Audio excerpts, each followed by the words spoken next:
Welcome to the Deep Dive. We take the sources you send us and we pull out the key insights, save you some time. Yeah, get right to the good stuff. Exactly. So today, it's all about goal setting. A listener sent over some bits from It All Starts With One Goal. Mm-hmm. And our mission, really, is to dig a bit deeper than, the usual advice. How can setting goals actually change things?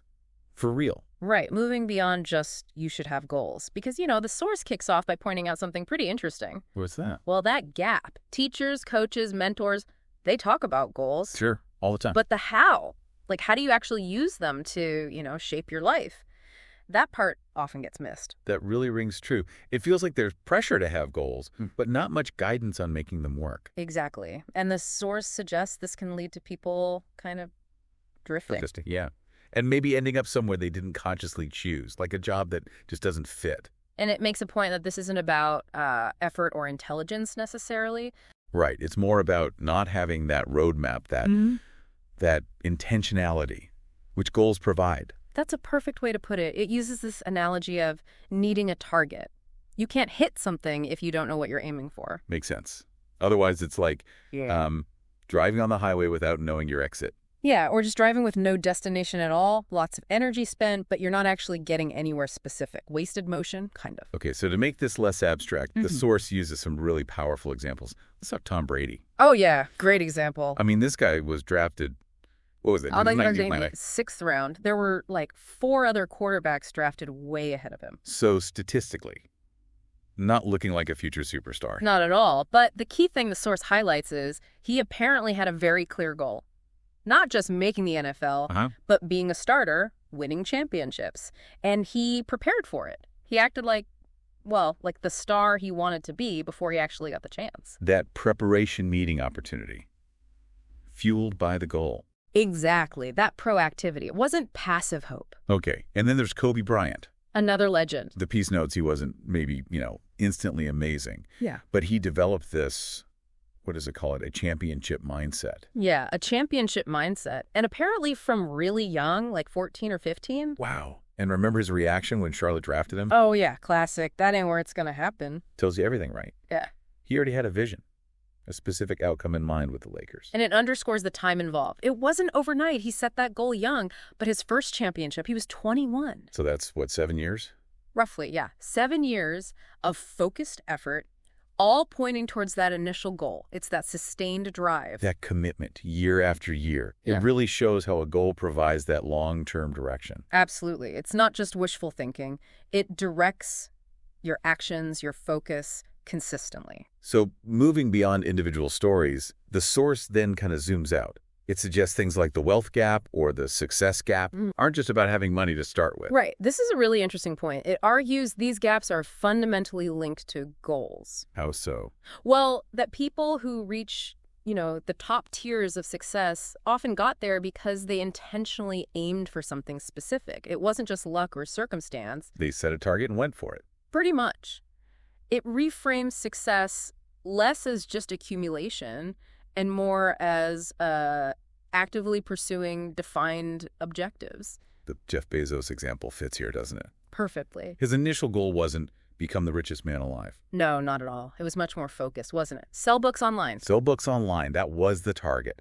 And look where that incredibly specific initial goal eventually led. It shows how a clear, maybe even seemingly small vision can snowball into something massive. Okay, so we've seen the why.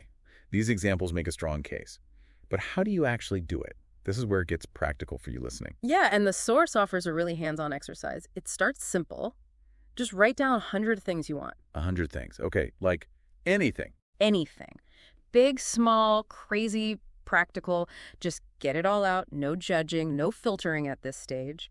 It's about brainstorming your desires. Right, just dumping it all onto paper, then what? Then you start sorting them. It suggests 3 categories. Okay. About a third, say 33, are things that seem almost impossible right now, like way out there dreams. The unimaginable list. Got it. Then another 33 things you'd like to have or achieve in the next, say, 2 years. Okay, medium term. And the rest, 34 things, are for this year, things you want to accomplish more immediately. So it forces you to think across different timescales. Yeah. Near-term, mid-term, long-term dreams. Exactly. It gets you looking at the whole picture. And then the next step is crucial. Which is? You narrow it down.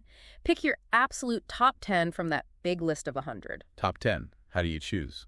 It suggests a mix. 3 from that unimaginable list, 3 from the 2-year goals, and 4 from the 1-year goals. Okay, a balanced portfolio of aspirations. Right. And the source really stresses this list has to be yours. What you truly want, not what you think you should want or what others expect. That authenticity piece is key. It needs to come from within. So you have your top 10 personal goals. And then the most important first action step. Yeah. Choose one. Just one goal from that list of 10 to focus on initially. Well, one. Okay, that makes it less daunting than trying to tackle 10 things at once. Exactly. It provides focus. And immediately after choosing that one goal, you identify one single actionable thing you can do this week. Something concrete to move even a tiny bit closer to that goal. Ah, okay. So it's not just having the goal. It's taking that immediate first step, no matter how small. That's the core idea, because that action, that first step, creates momentum. Action creates momentum. I like that. And momentum builds. It leads to change. Maybe small changes at first, but they add up. Right. Consistent small steps over time can lead somewhere completely different. Totally. The source gives some hypotheticals, like maybe that first step is looking into an apprenticeship. Okay. Which eventually leads to a much better paying job down the line. Or maybe the goal is owning a home, and the first step is just, checking your credit score. And years later, you're living in that neighborhood you thought was impossible. Precisely. It illustrates how these significant life changes can often be traced back to that single starting point, that one goal. The source literally ends with, it all started with that one goal. It's powerful, isn't it? It really hammers home the potential impact of conscious goal setting. So I guess the main takeaway for you, listening, is that setting goals isn't just fluffy stuff. Not at all. When you approach it intentionally with those concrete steps, it's a genuine tool for shaping your life's direction. It's about moving from vague hope to having a clear target and taking that first step. It's about understanding what you want and then committing to consistent, even small actions. So maybe think about that exercise. Take some time, brainstorm those wants, pick that one focus goal. And identify that one thing you can do this week, just one small step. Which leads us to a final thought to leave you with. Yeah, think about this. What's something on your unimaginable list right now? Some desire that feels totally out of reach. Okay. What if you actually broke it down, treated it like a real goal, found that first tiny step? Could that be the thing that starts to transform your future? Something to really consider. Remember, it all starts with one.